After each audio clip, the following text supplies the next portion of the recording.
one world currency. The New World Order. Those are the roots of trouble. I imagine that right now you're feeling a bit like Alice, tumbling down the rabbit hole.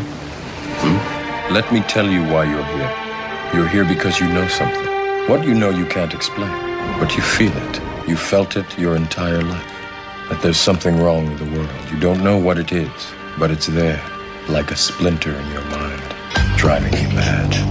It is this feeling that has brought you to me. This is your last chance. After this, there is no turning back. You take the blue pill, the story ends. You wake up in your bed and believe whatever you want to believe. You take the red pill, you stay in Wonderland, and I show you how deep the rabbit hole goes. All I'm offering is the truth, nothing more. For we are opposed around the world by a monolithic and ruthless conspiracy that relies primarily on covert means for expanding its sphere of influence, on infiltration instead of invasion, on subversion instead of elections, on intimidation instead of free choice, on guerrillas by night instead of armies by day. It is a system which has conscripted vast human and material resources into the building of a tightly knit, highly efficient machine that combines military, diplomatic, intelligence, economic, scientific, and political operations. Its preparations are concealed, not published. Its mistakes are buried, not headlined. Its dissenters are silenced, not praised. No expenditure is questioned, no rumor is printed, no secret is revealed.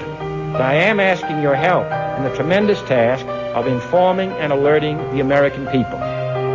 And now, welcome to another episode of Down the Rabbit Hole. Here's your host from federaljack.com. It's Popeye. Ladies and gentlemen, welcome to today's live Sunday edition. It is January 20th, 2013. And on Sundays, usually I've started this a couple weeks ago, and this will now be the third episode. Usually it's almost like every other Sunday, so like every 2 weeks we're doing this now. I decided to start a sub-show, right, titled Cutting Through the BS with Johnny English. Well, today is episode number 3 of Cutting Through the BS. And guess who's back to join me for 2 hours today? Who? You! Oh, and I was all excited. I got all excited for a second. I was like, wow. Is there someone else in the house? Is there someone else in the house? Yeah, somebody else joining the show I didn't know about? Johnny's looking around like, who's he talking about? That's right, ladies and gentlemen. Johnny English is back for another episode of Cutting Through the BS. And Johnny, there's a bunch of BS to cut through today, brother. Oh, yeah, you better have a nice sharp knife because, there's a lot of it out there. And it's just, I think it grows by the day. The pile just keeps growing and it gets harder to cut through. But we're going to try. You know, we'll give it the old A for effort type try. Well, I have my chainsaw killer here. And the first thing I'd like to carve out is this notion that suddenly there are shootings occurring all over the place, and this, I've never heard of this before. Suddenly there's all these mass shootings, and every time you turn on the news, there's a shooting here and a shooting there and a shooting here and a shooting there. Look, let me explain something to you really quick about the news media and about how our minds work. First, our minds. Hasn't anybody ever noticed when you're driving around in a car, say you decide to get a second vehicle, or maybe you're going to replace the one that you currently own. And you decide, well, say you're going to get a Volkswagen Beetle, and you're thinking about maybe getting a yellow Volkswagen Beetle, right? What happens while you're actually thinking about purchasing the Beetle, subconsciously while you're driving, and, all the different things that you're going to, put on there, options and stuff? What do you notice while you're driving around?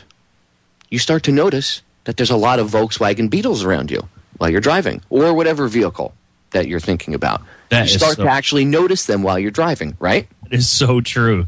Okay. It's amazing how true that is. Well, now, think about that with what's going on now with shootings.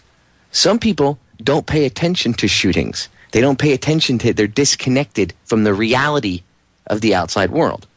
So in their little movie set mindset in their head, things are hunky-dory and perfect. Something like this mass shooting at the elementary school happens, right? And suddenly that shakes them to their core. And now shootings is the first thing on their mind.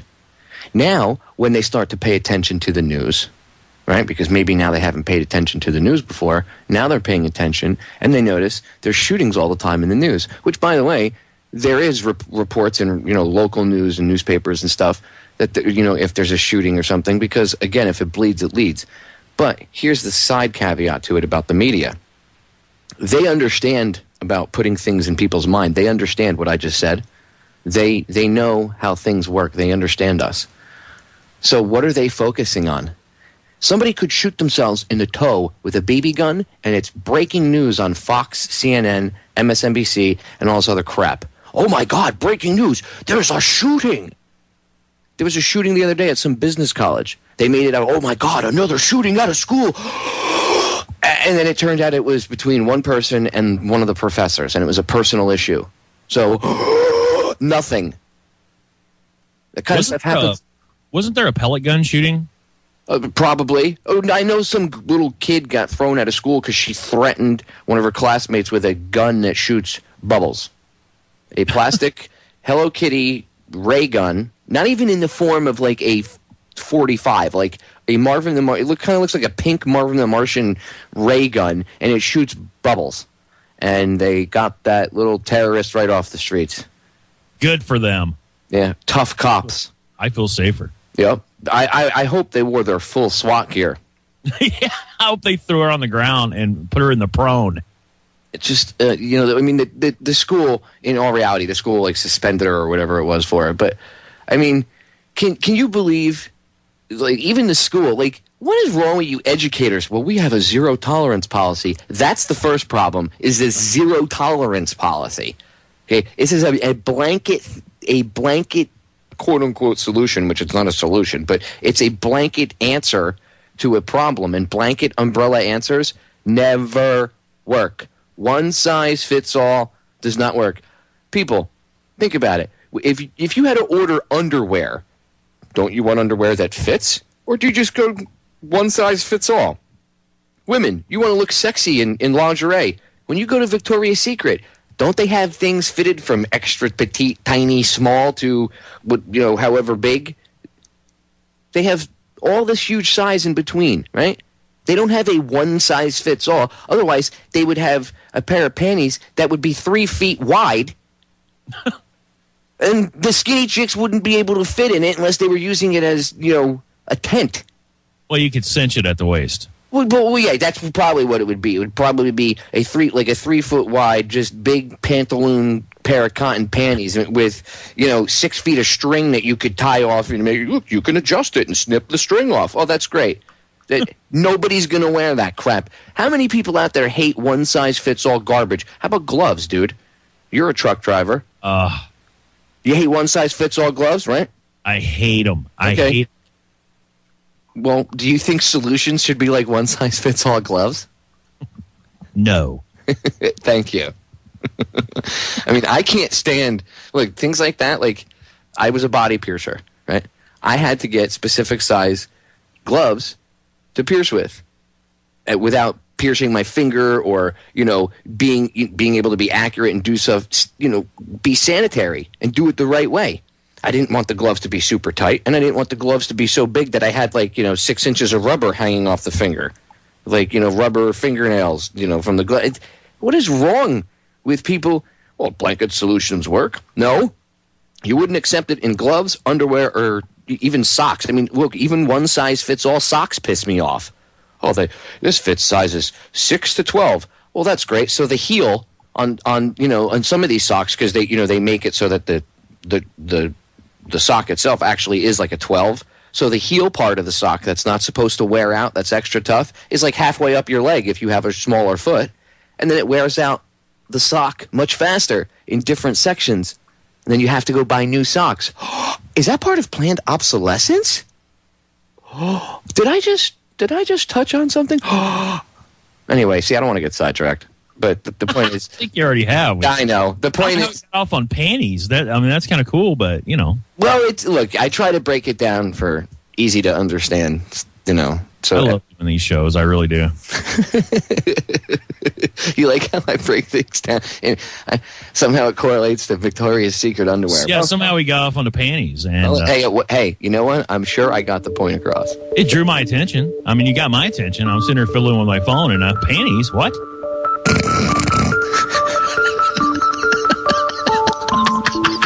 So I love doing these shows with you, you tool. All right, ladies and gentlemen, we're going to break. We'll be back in a few minutes.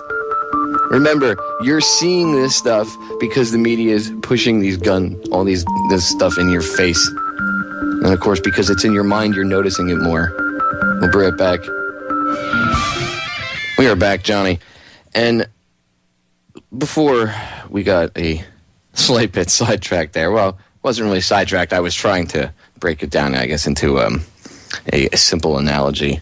But basically, the reason why you're seeing all these shootings and stuff suddenly, if you have never seen this stuff before, is because, A, your brain is noticing things subconsciously. It's picking things out more now because that's, it's paying attention to that. And B, you have the media that knows that, and they pump out more garbage stories about, someone shoots themselves in the foot, and oh my God! They had all these gun shows all weekend, and there was a couple accidental shootings at these gun shows, which, by the way, when you listen to them, it wasn't like someone pulled a gun and went, die! That's not what happened. It was like an idiot was, brought his shotgun to the show to sell it in a private sale.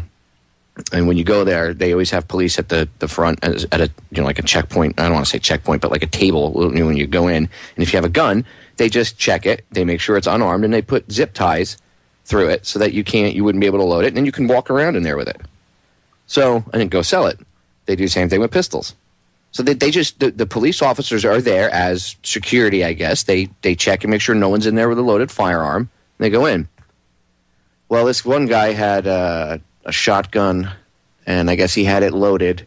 And you and I were talking about this last night. What dickhead brings a loaded weapon to a gun show? I mean, I'm a gun owner, and I've brought guns to gun shows to sell them in the past. I didn't bring it loaded. You're selling the gun, so why do you need to load it? Are you worried you're going to get attacked by zombies in between your house and the gun show? Well, and that's why it's a little bit questionable, because any moron would know you don't take a loaded weapon to a gun show. And either he's really that stupid and deserves to be have all of his arms taken away from him. See, idiots like that, they would deserve to have all their weapons taken away because they're a danger to society. Either that, or it was, I'm not going to sit here and jump on grab my bullhorn and start yelling, this was a plant. But it is kind of strange that some guy would think he could actually take this weapon. And why wouldn't you check it? And it doesn't matter whether he intentionally brought it or not with ammunition in it. But if you're going to take a weapon anywhere, you make sure it's unloaded, because you're going to get, if you get pulled over even and you've got a loaded weapon in your vehicle, you're going to get busted. Well, here's what I don't understand. When these type of, well, I understand it, but I shouldn't say I don't understand, because that's the wrong terminology. It's I guess complacency is the proper term to use. Like, complacency kills. Well, that's what this is. It's complacency, because you when you hear about these accidental shootings, right? It's always, well, they were cleaning the gun, or they thought it was unloaded. Well, how do you think a gun is unloaded? Or like that video I showed you last night, the dumbass DEA agent, and he's like, I'm the only one that's certified to handle this weapon. Bam! And shoots himself in the leg with it. You just, and for the listeners that don't know, just look up on YouTube, and you have to see the whole video, because the full-length one is the best, because after he shoots himself in the leg, he goes, I probably won't be allowed to show firearms anymore. And then he turns around to his, the fellow ATF agent that's there, and says, hey, hand me that AR-15. And all the audience is like, no, put that thing down. And he's like, no, it's unloaded. And they're like, man, don't touch that thing. You get the audience telling the ATF agent, who's supposed to be teaching them about firearms and about firearm safety, not to touch the gun. So you got to go on YouTube and see the whole thing. Just look up ATF agent shoots self in leg or whatever, or cop shoots himself in leg. It'll pop up. And the guy's like, oh, I'm the only one. He goes on this tirade, how he's the only one qualified to hold a Glock 40. And when he's holding it, showing them, he's got his finger on the trigger. Okay, first of all, that's a no-no. And he's got his finger on the trigger. These are the people that they're saying should have weapons. Only these people. Okay, remember that. We're being told by our government that only the people like this, an ATF agent, only these government agents should have firearms. They're trained. Really? Really? Really? Even the general public in the audience was like, don't touch any more guns, please. Don't touch the assault rifle. Or it's not an assault rifle. The AR-15. They didn't want him to go near it. You saw it. I just posted it in the chat room, by the way. Yeah, that's it. Anybody wants to see the video, Johnny just posted a link in the chat room. Go over to federaljack.com, go to the DTRH chat room, the Listen Live page, or go over to oriontalkradio.com and click on the chat link there, and you can just click on the chat link for Down the Rabbit Hole. Either way, it'll bring you to the same chat room portal, and you'll be able to see the video that Johnny and I were just talking about. And these are the people that are going to have the guns. You can't, as a responsible gun owner, you know not to hold a firearm, make sure it's cleared. First of all, he took the gun from somebody else and assumed it was cleared. You never do that. I don't care if someone gives me a gun and they think it's cleared, and I could watch them clear. I'll take the gun and I'll turn around and I'll aim it at the floor and I'll recheck it myself. That's my training. That's what I train people to do. When I was in the Guard, that was one of my responsibilities was to teach people how to shoot. I trained the boarding teams on how to shoot. Okay, I worked in the armory, and I even tell you what, dude, you're right. There are some people that shouldn't touch weapons. I mean, there were guys I watched one guy try to double load shotgun shells. There was already a shell in the tube, and he put one in the ejection port, and then tried slamming the action. And I swear, the BM1 and myself were screaming over the MC system. Ah! What are you doing?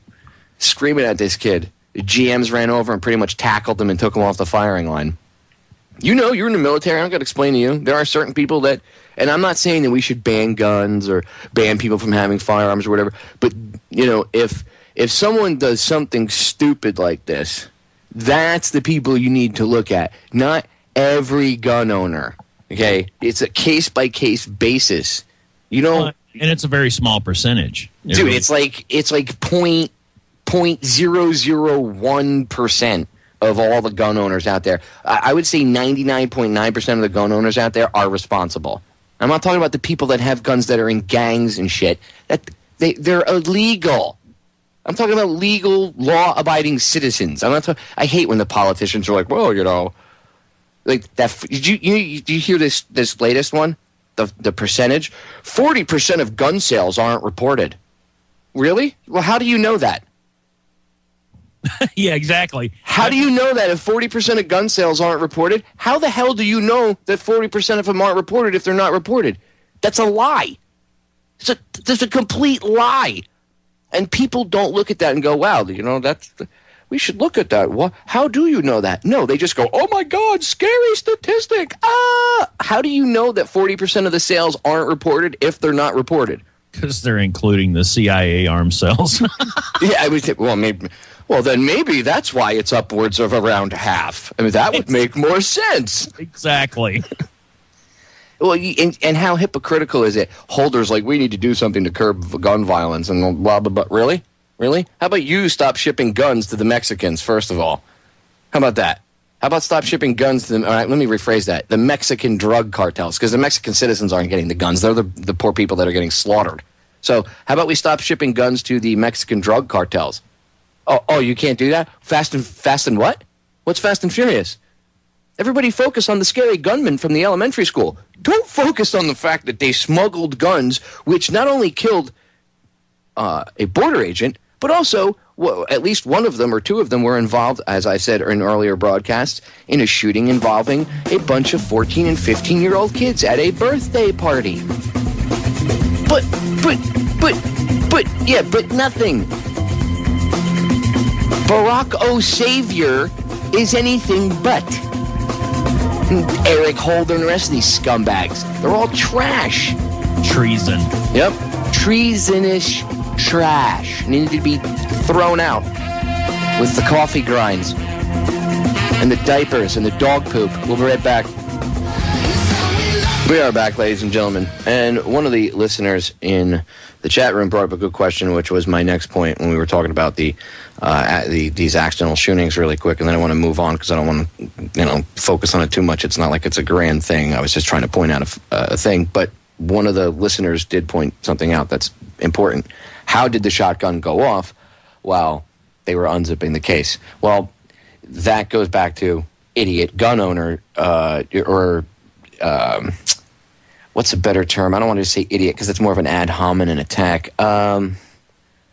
Poor gun management skills on the part of the owner, we'll say. Because anybody that's a responsible gun owner would have brought the shotgun to sell, obviously, without any ammo in it. Now, what he probably did, honestly, in all honesty, I'm willing to bet if the guy was willing to sell the shotgun, he probably didn't use it. He was probably just looking to get rid of it, right? So, because if he had the gun, and even if you wanted to get another gun, there's no reason to get rid of the shotgun. You keep it and you just get another one. You figure out a way to get the money for the other one. You wouldn't want to get rid of the shotgun. So, it more than likely, it was an old hunting shotgun or something he maybe target shot with, and it was sitting in his closet. I'm willing to bet it was sitting in the guy's closet, and it had a round in it, and he didn't even realize it because he didn't clear the weapon. He just took it in the bag right to the gun show. And then when they unzipped it and the cop took it out, the guy probably unzipped it and went to hand it to the cop. And if he wasn't responsible enough to clear the weapon before even taking it to the gun show, there was probably no safety on it, meaning there was a safety on the gun, meaning the safety wasn't on, I should say. Let me phrase that before I get emails about that. What do you mean? You're saying it's a conspiracy? The safety was missing? No, I'm saying the guy probably didn't have the safety on out of irresponsibility. And when he went to grab it, he probably grabbed it half-assed, and his thumb was probably by the trigger, or he grabbed it somehow in his hand or his thumb, or I would assume his thumb or his index finger, hit the trigger and set it off.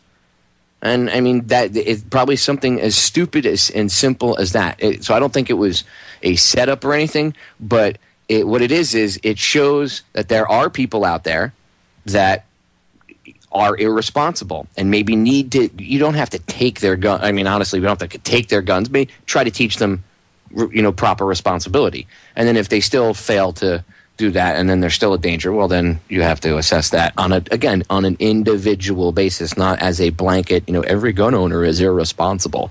But the only reason why you even hear about it is because the mainstream media is focusing on that right now because that's in the forefront. Guns, guns, guns, guns, guns.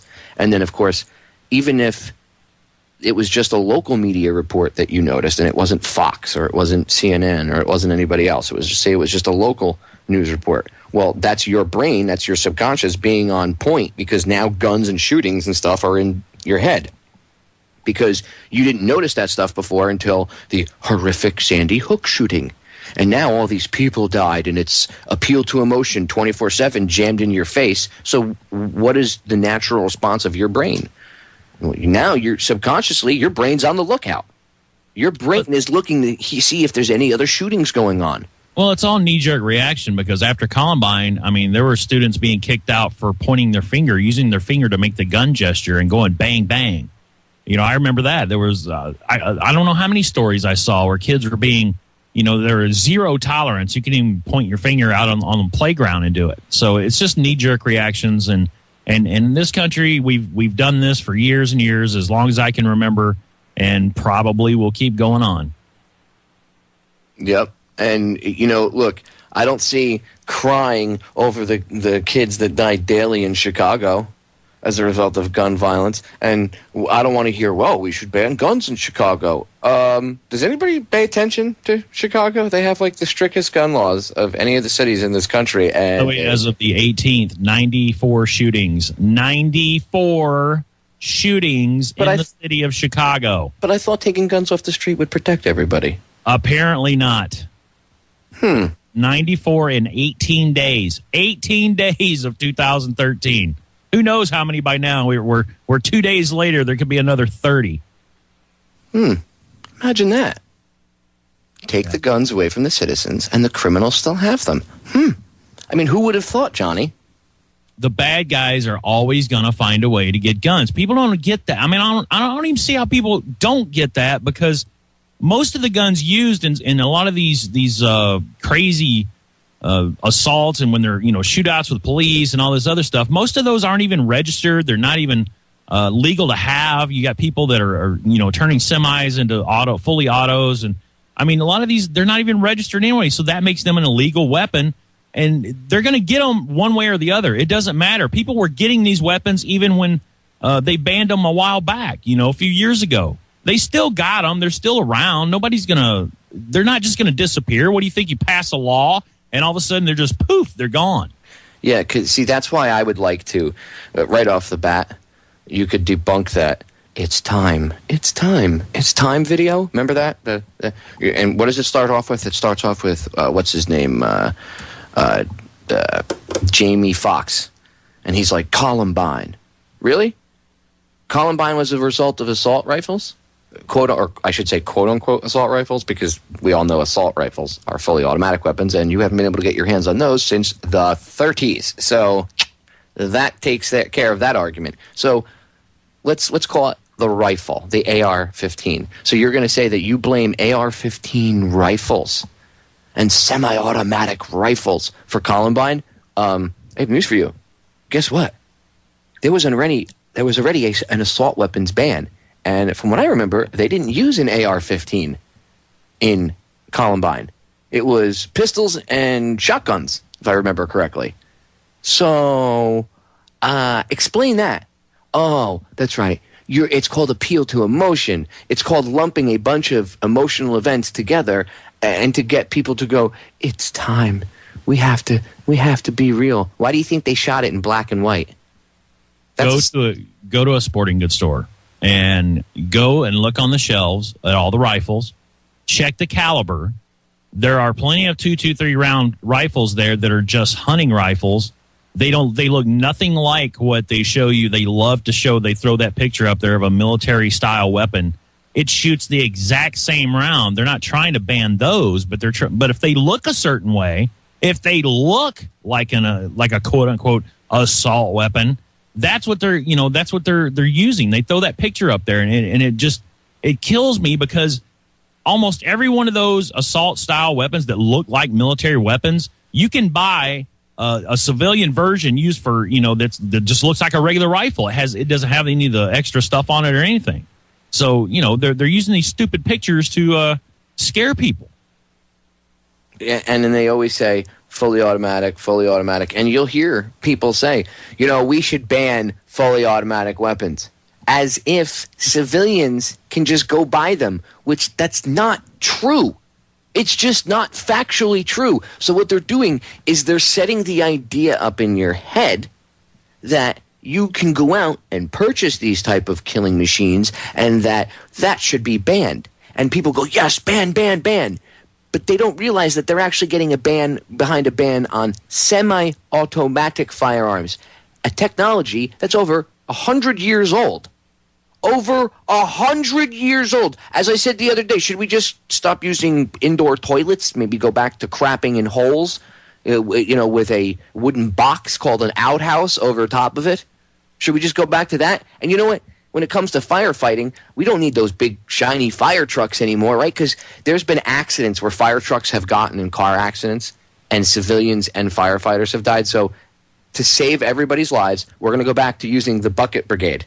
Okay, so no more fire trucks with high-powered pumps that can help, put a lot of, as we used to say when I was a firefighter, put a lot of the wet stuff on the red stuff. Nope, don't worry about that anymore. Nope, we're going to go back to the bucket brigade, because people have been killed in car accidents and stuff. So I wouldn't want the fire engine, to cause more deaths. And if we just look, in the words of Joe Biden and Barack Obama and the rest of the gun grabbers, if we save one life from taking away all fire engines, if we save one life in a traffic accident involving an emergency vehicle, then we've done our job, Johnny. So I say we ban ambulances, cop cars, and fire trucks next. Okay. And Pencils and spoons as well. Lead poisoning, very dangerous. And misspellings often lead to miscommunication, and I've seen people get killed because of miscommunication. So it's the pencil's fault. And spoons lead to people getting fat and then getting diabetes, so we got to ban them. I mean, we have to ban everything. Breathing, too, while we're at it. We might as well ban that. I mean, hey, why not? Ladies and gentlemen, we're going to break. We'll be right back. I'll tell you what, man, if you turn on the news or go to the media, the newspapers or whatever, all you see lately is gun buyback programs, cities hosting gun buyback programs. People are flocking to sell their guns, to get guns off the streets. They're doing the right thing. Well, first of all, the whole term flocking, let's get something straight. If they have a gun buyback program in a city, right, you'll have people from surrounding cities come over too. So let's not just say it's, oh my God, all the citizens in this area are so scared. See, they're putting this out there again to program people that, hey, everybody else is giving up their guns. You should do it too. Come on, support it. This is an entire psychological operation, a very vast, in-depth one. That's what this is. And it's an ongoing one every day. And the media is heavily involved in it. They can't come take your guns. It's a simple fact as that. They know there's way too many guns out there. Why do you think they're saying, oh, you know what, until we know that there's an assault weapons ban, we're urging you, like Cuomo, we're urging the gun makers to just stop making these type of weapons? Because they have to go out there and play the appeal to emotion like that because they can't do it under the law. It's illegal. And they certainly can't come take your weapons, or I should say it's unconstitutional. And so the laws that they pass saying they can are null and void and in and of itself illegal and unconstitutional. But they can't come take everybody's weapons at once. They wouldn't be able to do it. And they know if they started going house to house and do it, people are like, oh, they'll do drone strikes. It doesn't matter. They know if they started doing that, people would start to revolt en masse and everybody would wake up. They can't do that. It's like cranking up the heat in the pot. The frogs are going to jump out. So what are they going to do? They're going to shame you into giving your weapons up. They did it in Australia. They did it in the UK. And now they're doing it here. Well, I read off a list of last night on the show. I read off a list of about 20 sheriffs that have already stood up and said, we won't enforce anything that violates the Second Amendment. So, you know, hats off to them. And I encourage you to get in contact with your local sheriff and urge them to join in on that. So they know better. They can't. They're going to use this media propaganda as long as they can. It's the same propaganda that I think all the way back to, if you remember, the mass hysteria over Tickle Me Elmo, and because that was driven by the media. That was a media-driven event. Anything like that is media-driven, and this is too. There's nobody flocking to give up their weapons. Don't be fooled by what they're saying. It's not happening. No, and when they do have gun buyback programs, the things that get sold, like, for instance, they just had one in Liberty City. In fact, I believe they've been doing it this weekend, and someone sent me an article yesterday about it. And it starts off with, Miamians flocked to Liberty City to trade their guns for supermarket gift cards and Miami Heat tickets on Saturday. Well, first of all, if you traded your gun for a Miami Heat ticket, you're a douchebag. I don't even have to go any further than that. I can understand the food part because food is needed for sustenance. But if you just traded your gun, your self-protection, for an opportunity to go see a Heat game, you're a douche. You're just a douchebag. End of story. So moving on, Miami police and Miami Mayor Thomas Regalado, I'm probably saying that, Regalado, I'm probably saying his name wrong, whatever, too bad, held a gun buyback at Jordan Grove Baptist Church to try to stop gun violence. At a church. Oh, dude. They even mentioned why they did it at a church down here. They said they did it at the church, so let's see. Where are they? Said of course, the guns go to the Miami Police Department, where they'll be tested to see if the weapons were involved in any crimes. Then they'll be destroyed. The best part is the weapons that were turned in, and they admit it, all the weapons besides a couple 25, little like maybe 22 caliber or 38s. I don't even think like 38. I would say like 38 because that's not a very small caliber. Well, I guess maybe. But we'll say 38s, 22s, 380s, things of that effect. And older, little maybe Saturday Night Special type pistols were turned in, and old-ass hunting rifles. In one case, the one rifle was like 100 years old. And it was the guy's grandfather's rifle. Why would you trade that in? And you know what he got for it? You know what he got for his grandpa's rifle? You know what he got? A $25 Winn Dixie card. That's stupid. That's just dumb. I have an old rifle here in the house. It's an old World War One. I think it's a Mauser, and it does fire. It actually works. I did have it, checked out and everything. It does fire, and I'm telling you, I think I paid $76 for it at an auction. Now, if I can get $100 for that, I'll probably do it. But that's just because I'm going to make $24 off of it. But other than that, I'm not going to do that. That's just dumb. It really is. Oh, listen to this. Instead of cash rewards, good trained SEAL. I spoke to Charlotte Iserby yesterday, by the way. I did another 2.5-hour interview with her off air, and we talked about this. And here's another case in point. Train like a bunch of trained SEALs, incentive-based training. This is what they teach in schools, right? Well, now you have an example of once they teach it to you in the schools, now they can do this. You have people that are, quote-unquote, in power. They can give you incentives to be good citizens. Well, here's your incentive. Instead of cash rewards, Johnny, for being a good citizen, as they pet your head, good citizen, be a good citizen. People were given a choice of $25 or $50 gift certificates to Walmart or Winn Dixie, or 300 level, I guess that's the whatever levels in the American Airlines arena down here when they have the Heat games. The 300 level, I guess that's maybe mid, I don't know, you could just look it up, go to the American Airlines arena and look it up. So I guess whatever level that is, maybe like mid-ring or upper like nosebleed section, you get those tickets, depending on the value and the number of the weapons you turn in. And then it says each person who returned an assault rifle was given 2 100-level tickets to a March Miami Heat game. Let me explain something to you, ladies and gentlemen. Even if you paid like $250 per ticket for those tickets, it's $500. Okay, that's not even a third of what that rifle is worth. If you trade in, and by the way, I don't think that anybody actually trades in real functioning assault rifle. We'll say semi-automatic rifles. I have to stop myself from saying it even after I read it. I don't think anybody's trading in real like Bushmasters or AR-15s or anything like that at these things. Well, I have to get it off the street. First of all, if you do, again, you're a douche because the thing's worth like you could get $1,800 for it right now. So I mean, if you're going to get rid of it for money, you should at least sell it to a gun show, put it on a gun shop rather, put it on consignment there or whatever. The thing would go like that. And you get way more than whatever you're going to get. Heat game tickets? And second of all, why would you give up your protection for Heat game tickets? Are you... Ugh, people. You probably need that protection to go to the game. No, you will. Trust me. Trust me. It's kind of like a Bulls game. If anyone knows where the Bulls play, yeah. We've done protests out in front of Heat games before, dude. And trust me.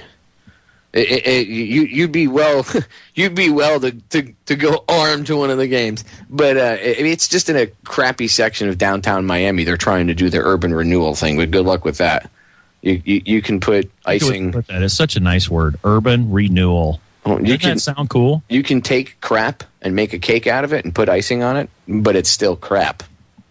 You know what I'm saying? Well, no, they're just displacing those people. There was actually a program where they were taking people from Chicago if they wanted to, and they were shipping them over here to Iowa, like Cedar Rapids, Des Moines, and basically replacing them from where they were in Chicago, their rundown neighborhood or whatever, and they're actually shipping people out of Chicago. Yeah, so that they can take that land, buy it up, demolish the houses or buildings that are there, and then put high-rise, high-end condos and townhouses or whatever there. Usually it's condos because they're high-rise ones. And they put them in there, and that's it. And then they sell them. That's what they did with downtown Miami. I mean, if you really wanted real urban renewal and to take care of the citizens of the city, right, you would make things that benefited the people. But that's not what they did. They made things to attract outside investors.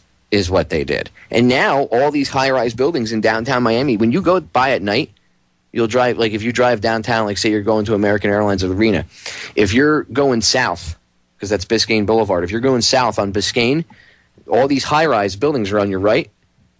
3/4 of the lights are not even on in these buildings. And they've been up for a while now, and you're like, well, why wouldn't the lights be on? Well, because a lot of American citizens aren't buying them. What's happening is you're getting foreign investors buying them, and then they rent them out to people. But even the rent itself is extremely high, and only people like doctors and stuff or lawyers or people that, whatever, if they make enough money, can afford to pay the rent there. So now all this space that could have been used and the people were, they did what they could. Some people were bought off, whatever they had to do, harassment. They got everybody out of there. There was a lot of little mom and pop, stores, like a 7-Eleven type store, but just like a local mom and pop version of that. Gone. So they either bought them out or harassed them or did whatever they had to do. They got everybody out of there. They eradicated everything and put up all these high-rise condo units and then sold them all out to a lot. And a lot of them went to foreign investors. So the people of the city benefited in no way, shape, or form. It brought more traffic. Oh, that's great. Thanks for that. So it brings more traffic and more crap. Well, more tax base for the city personnel, but not for the civilians. All right, we're going to break, ladies and gentlemen. We'll be back. Hour number 2 coming up.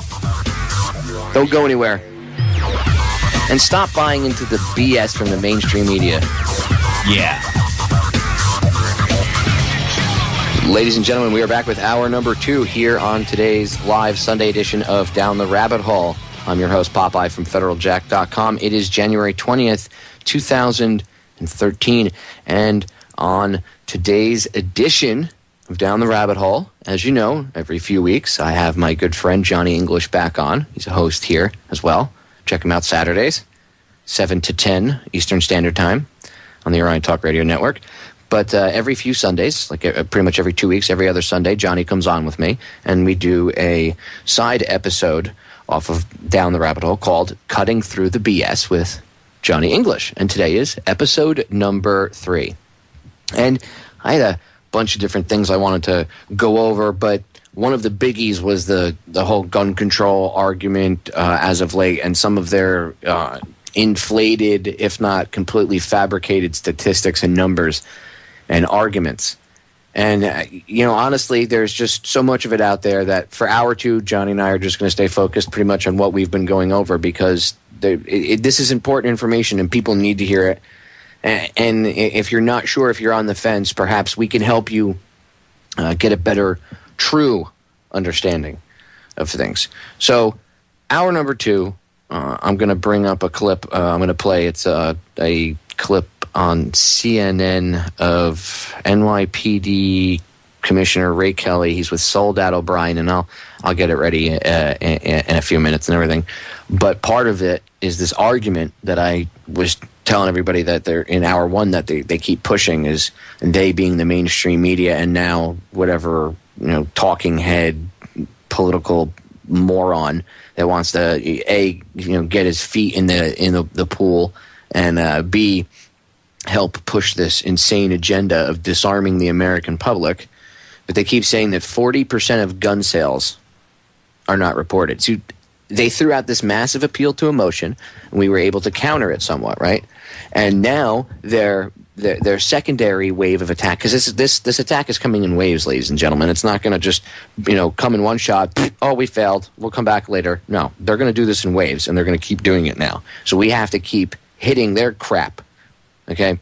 One of the things I want to dissect is this 40% argument.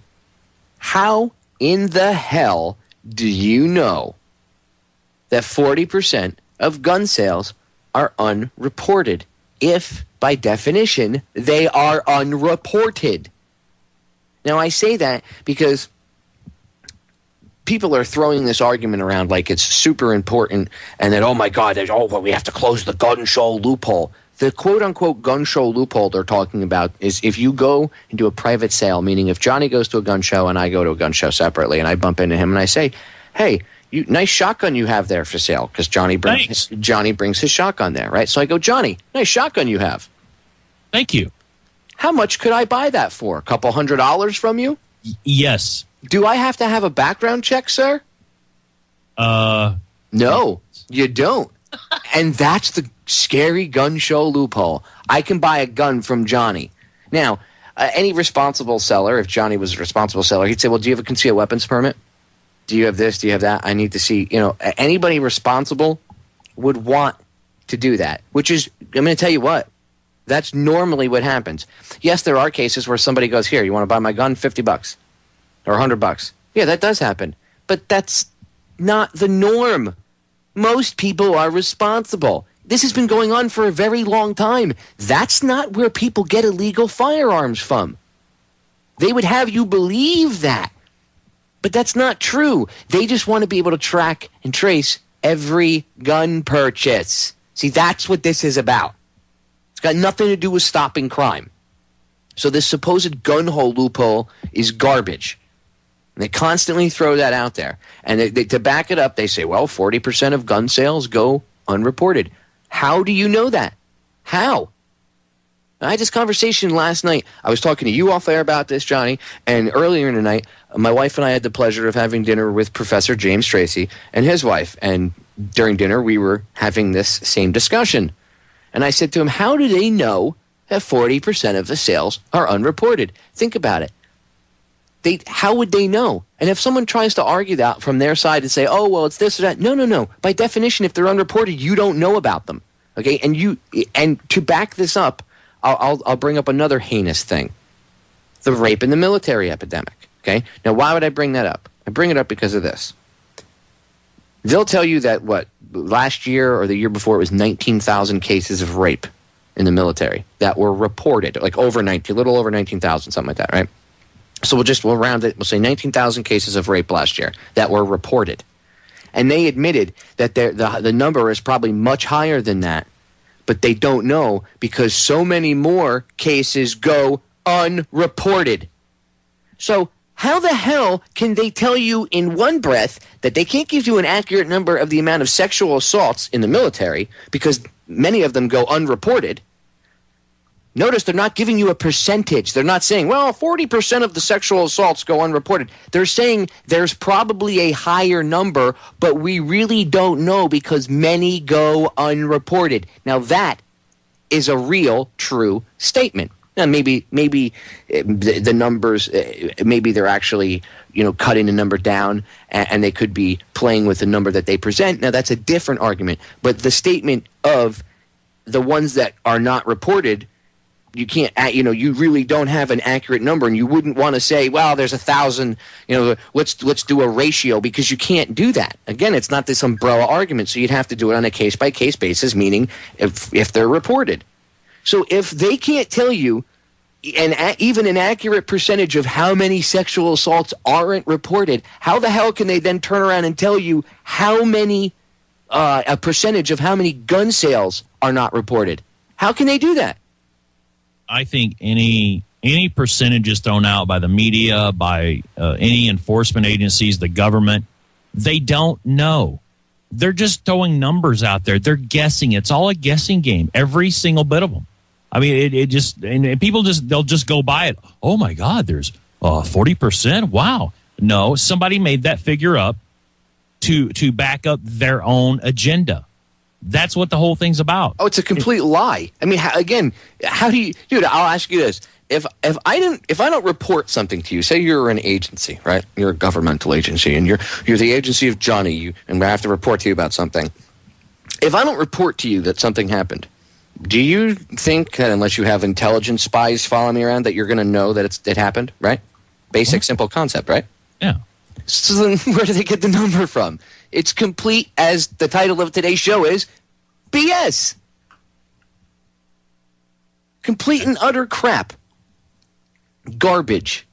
What say you? And that really goes both ways. I mean, they can be used on both sides of the issue, because I've heard people do the exact same thing where they'll get on and report, one of the quote unquote good guys or whatever, and they're trying to help out with other on our side, I guess you could say, if you had to split this thing between two sides.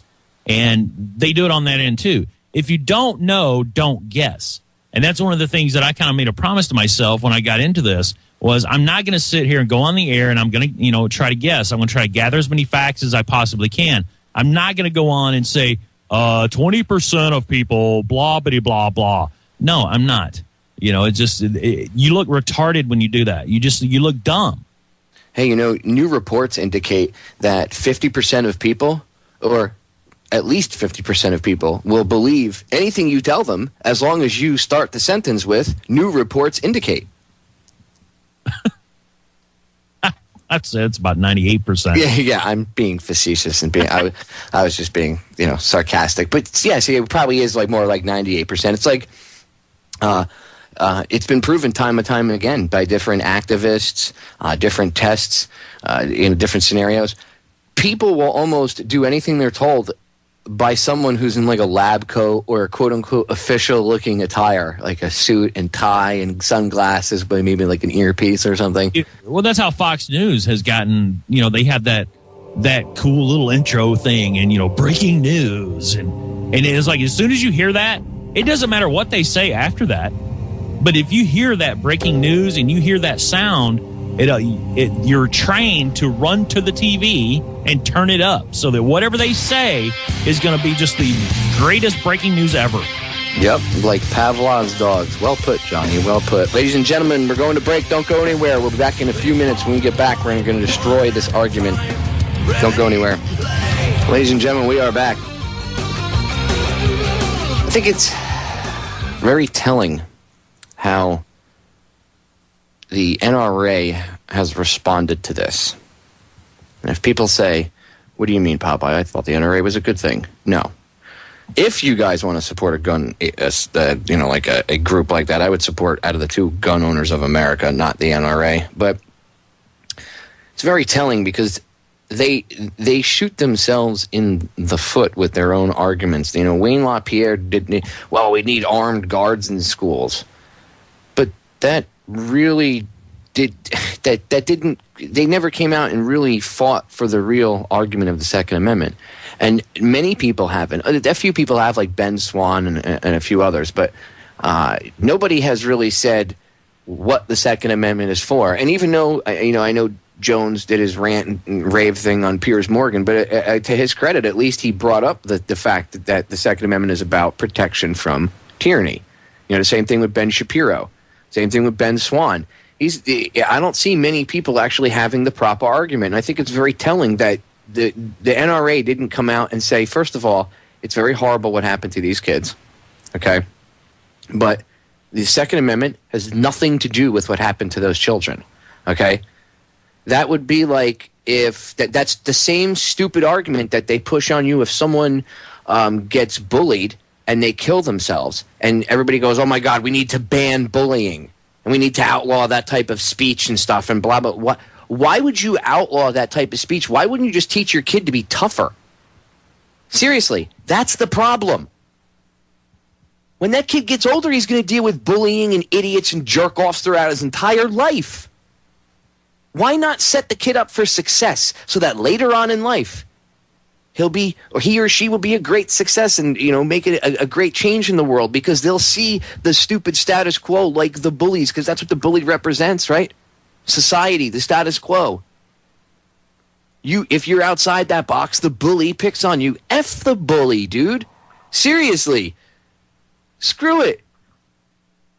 Don't take what they have to say to heart and kill yourself, right? That's the message that should be passed on to the children. Something along that lines. I'm paraphrasing a little bit. Change it however you want. My mom told me, basic simple thing. Don't get bullied. You don't start fights, but you finish them. If they take a swing at you, you knock them out and you end the fight. End of story. My mom empowered me. That's what we should be doing to our children. Not banning free speech. Well, it's the same thing with guns. Someone was killed with a gun, so the gun is automatically the problem. No, the gun is not the problem. And by the way, a lot of people, mental health and this and that. I did say that the medications were an issue, but I want to stress something. When I talked about the mental health aspect of gun control, and I said, one of the biggest problems is medications and stuff. There's something that's important to note, and I don't know if I had touched on this, so I want to make sure I touch on this. I do not agree with tougher mental health background checks for people that want guns and all this. Like, a lot of people go, well, that's just a common sense thing.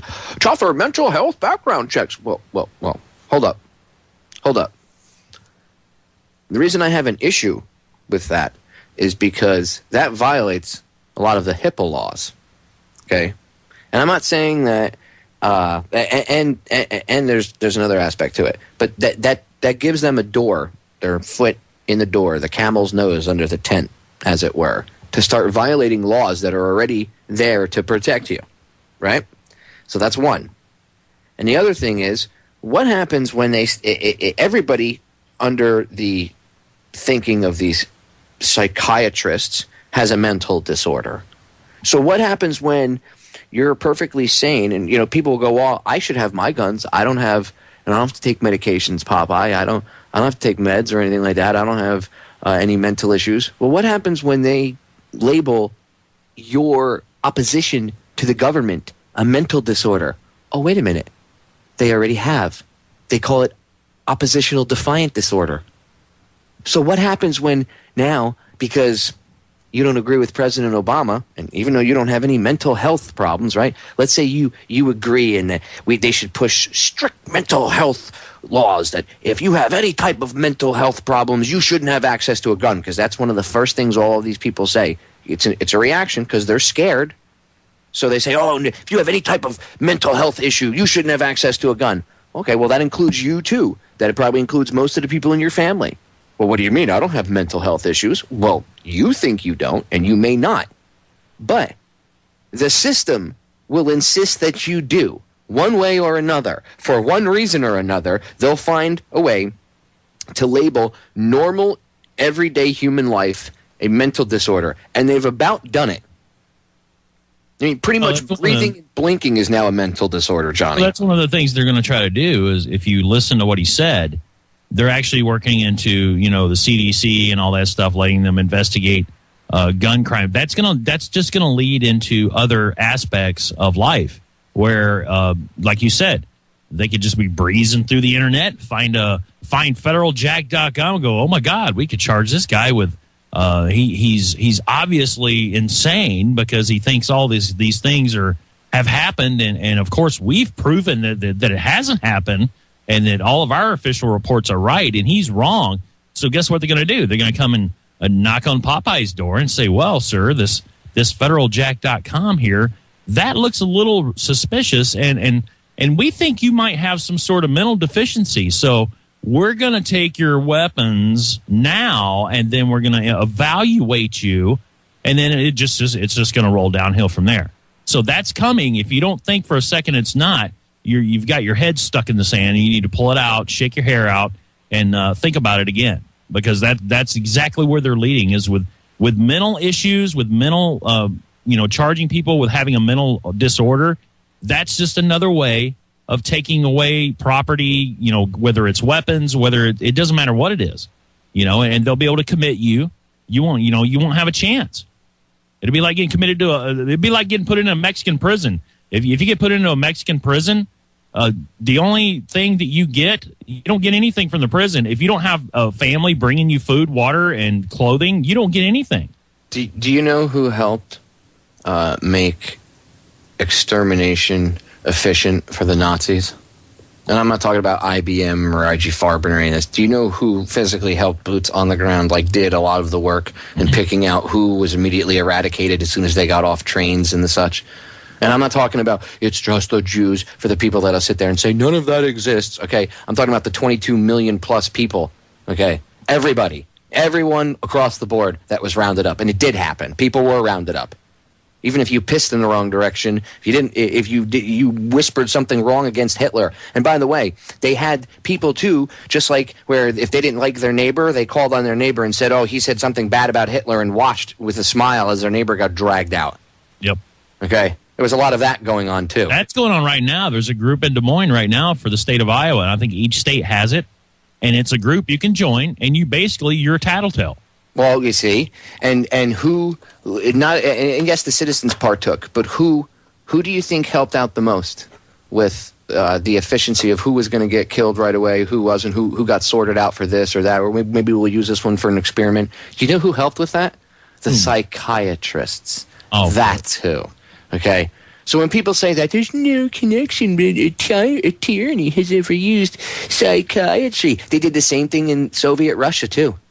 They used so-called psychiatrists to have people locked up.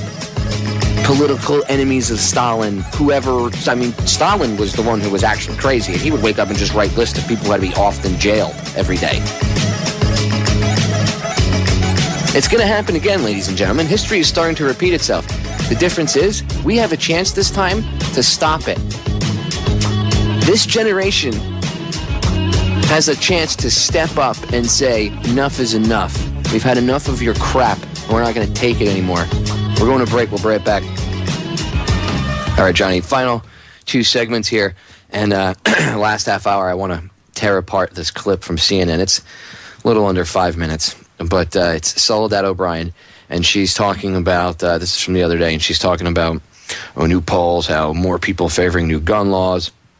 And it's amazing because their headline, or their tagline underneath the main headline is, or the byline, whatever you want to call it, since last April, 15% more people want stricter gun laws. Yeah, because how many of these shootings have happened since last April, and how much have you pumped it out through the media into people's faces that, oh my God, scary guns, scary guns. So you've had this little increase. And by the way, if you break down that actual increase into, what it really means into the, you know what I mean? It's not just going, do you support gun bans? Yes. That what, you know what I mean?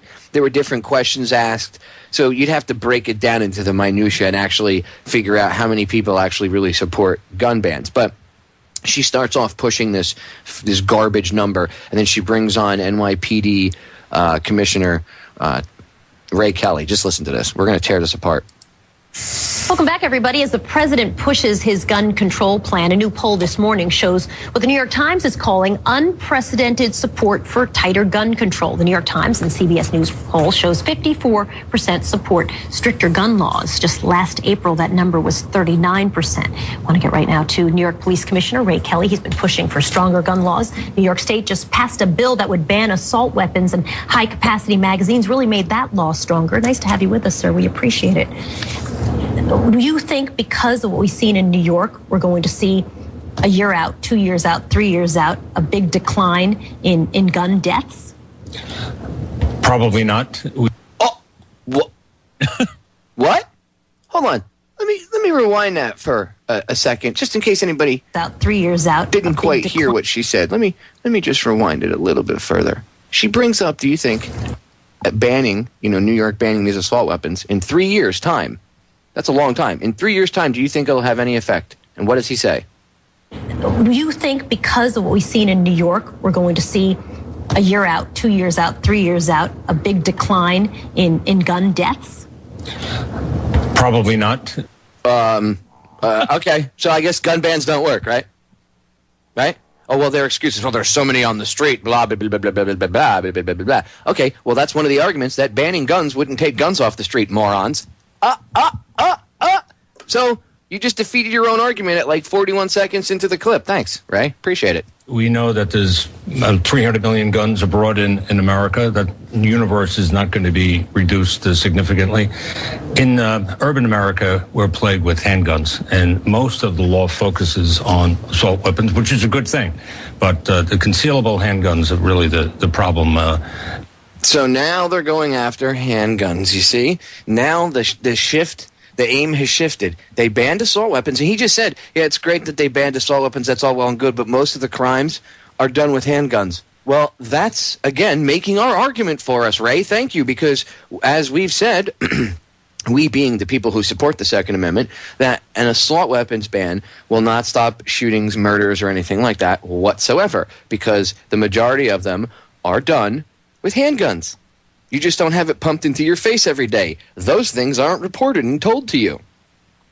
And he just admitted that. But now, what does that do for them? See, that gives us ammo to fight their argument, the first argument, but what does it do? It gives them a secondary argument. Now they want to go after, what did he just say, Johnny? What's the key word he just said? Or two words? Concealed guns. Bingo. Repeat that one more time. Concealed handguns. That's right. Concealed handguns.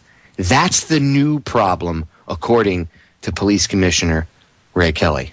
And the problem just started. Wow. Oh, I know. Yeah, just by the way, this is new, Johnny. I guess, handguns have never been used in murders before. No, ever. No, please. Right? Here we go.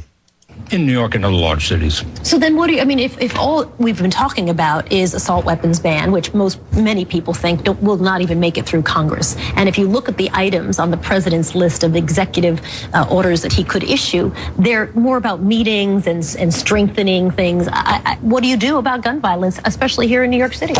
Well, it's a complex issue. There's no single answer. I think the universal background checks will make a difference. It will take some time for that to have an effect. But, there's no easy answer here. We're going to have a gun problem in America, irrespective of what legislation is passed. The Supreme Court has basically made certain that the Second Amendment is alive and well. So you see how he's pissed? I like the way he says that, too. He is so angry about that statement. If you see the video, you can see it in his body language, how he's fed up. And I urge you, ladies and gentlemen, just go over to Mox News' YouTube channel, and the title is, in quotes, "The Concealable Handguns Issue is the Real Problem." New York City Police Commissioner Ray Kelly. And what I'll do is I'll post it up on federaljack.com. I'll just post the video. So after the show today, you can check there about 15, 20 minutes after the broadcast, and I'll have it up there so you can check it out. And I'll give it somewhat of the same title, but you won't be able to miss it. But so far, we're almost about halfway through it, right? And you've already heard that they've shifted focus from assault weapons, quote unquote assault weapons, right? They admit that their ban really doesn't do anything to curb violence. So now they have to go after handguns, because handguns are the real problem. Because there's all these murders and shootings happening and all this other stuff, Johnny. But handguns are banned in large cities, though. I know. Handguns are already illegal in New York City. Look what they did to Plaxico Burgess. Well, that's what I mean. Their argument is... It's like they're fighting their own argument. Mm-hmm. I know. They're contradicting themselves, but no one catches this. But see, that's because he comes out and says that, and of course, Soledad is not any type of journalist. If she was, she would have called him to the carpet on that, but she doesn't. She's okay, yes, sir, because this is all done to push an agenda. This is play acting. This is theater. And if you see his body language, dude, when he talks about the Second Amendment, like that statement he just made, the Supreme Court has made sure the Second Amendment is alive and well. Well, gee, I'm sorry, Commissioner Ray. I'm sorry, Commissioner Kelly of the NYPD. I'm sorry that the Second Amendment gets in your way. That damn Constitution just keeps getting in the way. I know. Try to put my socks on in the morning, and the goddamn Bill of Rights always hops out. You know what I'm waiting for? You wouldn't keep a pair of 200-year-old pants around, would you? I'm just waiting for that argument to come out. We need to change all of that. We just need to dump the Constitution. You wait and see. That's coming. Oh, I'm sure. People already talked about, they've already said, let's get rid of the Second Amendment. Here, let's see what he has to say. And how do guns come into New York? We already had a fairly stringent law. So How do those guns come into this city? 90% of the guns that we confiscate here are coming from out of state. They come up what we call the Iron Pipeline, US 95, come up from southern states, Pennsylvania, certainly feeders into New York. So how would a universal background check help that? Well, 40% of gun sales now are not recorded anywhere. So it could slow that down somewhat. Did you see what I mean? How do you come up with that number if it's unreported? And I agree, background checks, whatever, but most places you have to have a background check now. They call into the FBI NICS system. You know what the problem is? When they talk about universal background checks, what they're talking about is actually being able to dive into people's health records and see if there's any type of health issue, whether it be mental or maybe even, I'm sure they'll find physical reasons. Well, don't think it has to be you either, because if they find any mental deficiencies in your family, and then they're going to have some kind of paper written up by some guy in a lab coat that says, well, if you have a mental deficiency in your family in the past, well, then obviously you're going to have part of it, and it could show or it might not. And they'll use that too. If you had somebody committed in your family, oh, well, then you can't have a gun either. No, you're right. That's true. And now they're looking for the evil gene. You see that crap? The evil gene. And then what they'll do is they'll require everybody, they'll make it a law that once they discover this gene, they'll pass some law saying we have to know who's got it and who doesn't. Yeah. And then, of course, how do you know if they're not rigging the tests just like any of these other tests that they could rig and have false positives? I brings a movie to mind called Minority Report. And, they had pre-crime. Oh, and the moral of the story was that it was all BS and didn't work.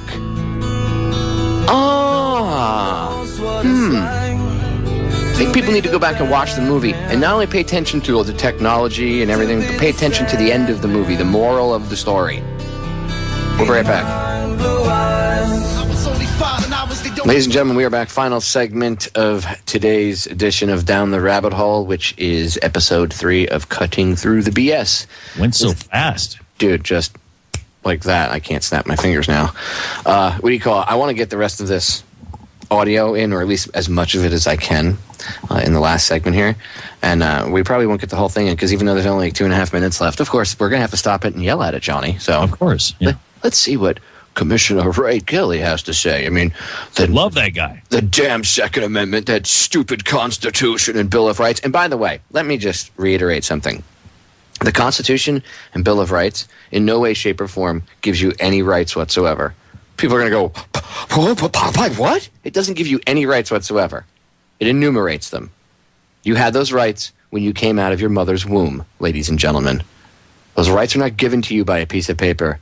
They were given to you by the creative energy, force, whatever you want to call it, universe, God, that made us. From the time you came out of your mother's womb, from the time of inception in the womb, you had those rights. Those 2 pieces of paper just enumerated them and let the powers that be know that we knew that we had those rights. That's what that is. But you have those rights, regardless of whether or not that piece of paper ever says it. Just remember that, and don't let anybody else tell you otherwise. It's the most important message I could ever give you. The piece of paper doesn't give you those rights. Just remember that. Okay, let's hear from Commissioner Ray Kelly. It's a help, and each of these things is a movement in the right direction, the president's proposals, but Wait, you mean a movement in the direction of I can't say the word, incrementalization, like Fabian socialism, right? Creeping, drip, drip, drip, drip, drip, right? It's a step in the right direction, Johnny, to take away your rights. And by the way, that free speech crap, that's got to go next, because once you don't have your guns, it's on like Donkey Kong. It's the truth. All right, here we go. Not a panacea. Armed guards in schools, arming teachers in schools. What do you think of those proposals? I don't think it's a wise idea. I don't think we need it, certainly universally. In New York City, we have some police officers in some schools. We have 1.2 million students. Some schools are, maybe more problematic than others. Obviously, we're focused on internal order for the most part. But I don't think that's a solution. And again, people who gone into the schools, these madmen that have done this are suicidal. So they very easily would shoot the person who armed to start off one of these rampages. Because of that. So then, by definition, if he was just suicidal, right, then wouldn't that mean that if he didn't have access to guns, he would use something else, perhaps a car or a homemade explosive device or whatever, maybe an axe, a chainsaw? So again, we should just start banning everything, right? ... What do you think, Soledad? Very interesting. There are people who'd say nothing would have changed in Newtown. The laws would not have made that massacre not happen. Probably not. It would have happened, but if you reduce the size of the magazines, maybe maybe a child or 2 or 3 children would be alive today as a result of that. Every little bit helps. He just defeated his own argument. So she said, the laws wouldn't have stopped it. And what he said, well, maybe if they had a smaller magazine, maybe 1 or 2 kids would have been saved. Maybe. That's a big maybe. Well, I thought their argument was smaller magazines, smaller ammunition clips would take away the ability to kill so many people, and he would be rushed by a hero American. That's the argument. They said it would give him 4 seconds for somebody to rush him, and we know somebody would rush him. Really? Really? You know somebody would rush him, really? I got news for you. Okay, let's say they want to reduce the clips down to 10 rounds. Okay, he had if we believe the official story, he had 2 handguns and a rifle. That's 30 rounds. He killed 26 people. Good point. Okay, Argument just defeated by Johnny English. Wah, wah, wah, wah.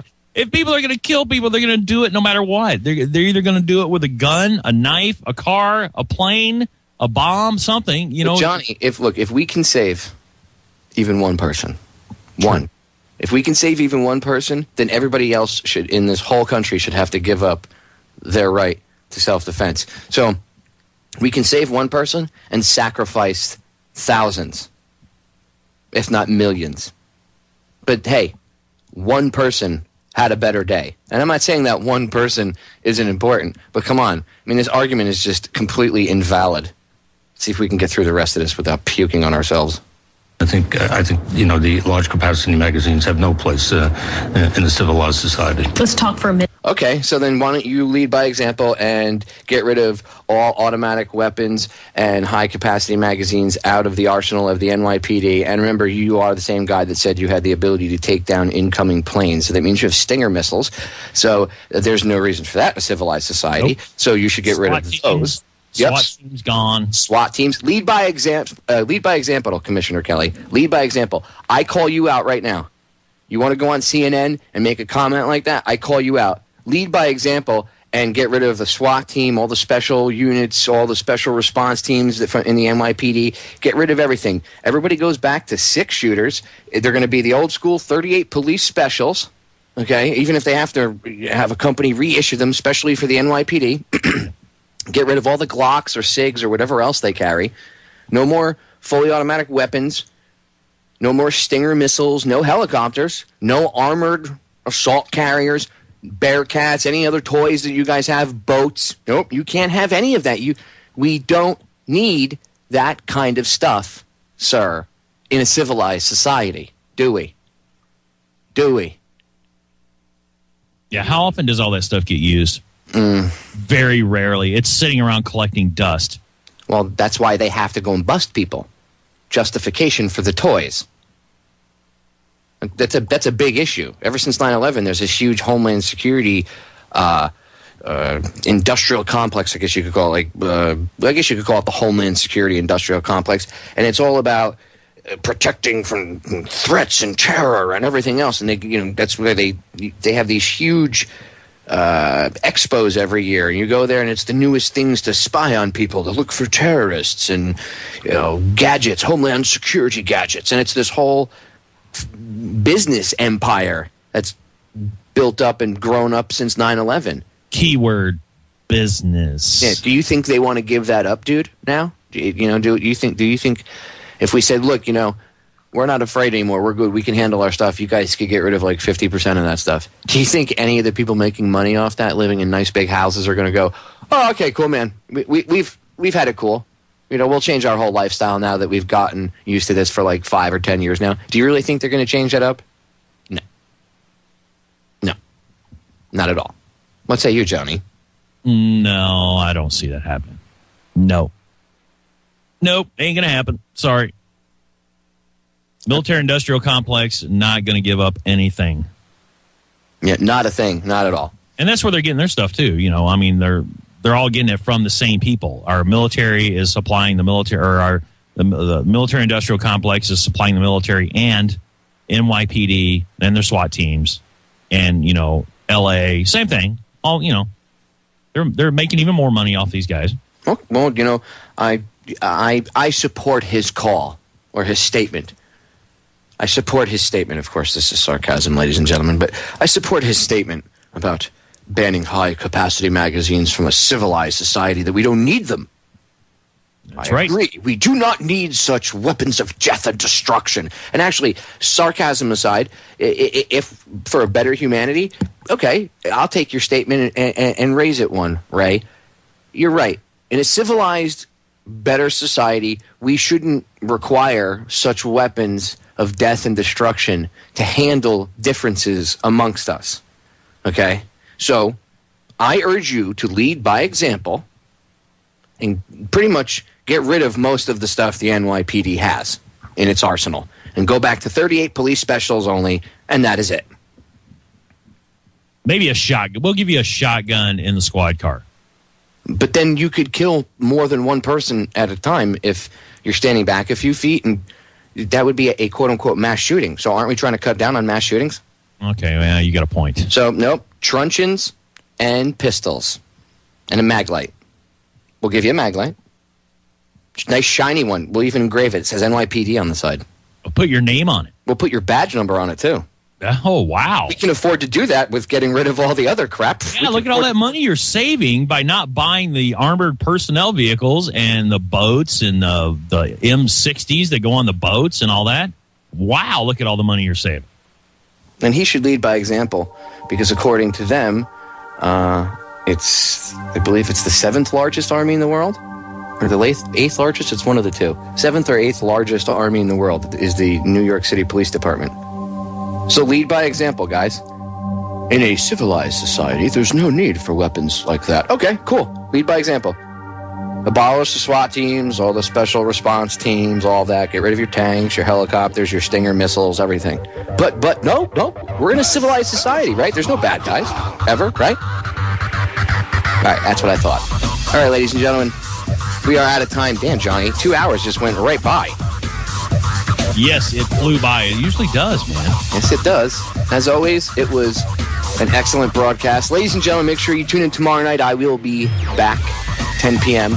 And make sure you tune in next Saturday for Johnny's broadcast, 7 to 10 Eastern Standard Time. Till then, we love you all. We're out of here. Peace.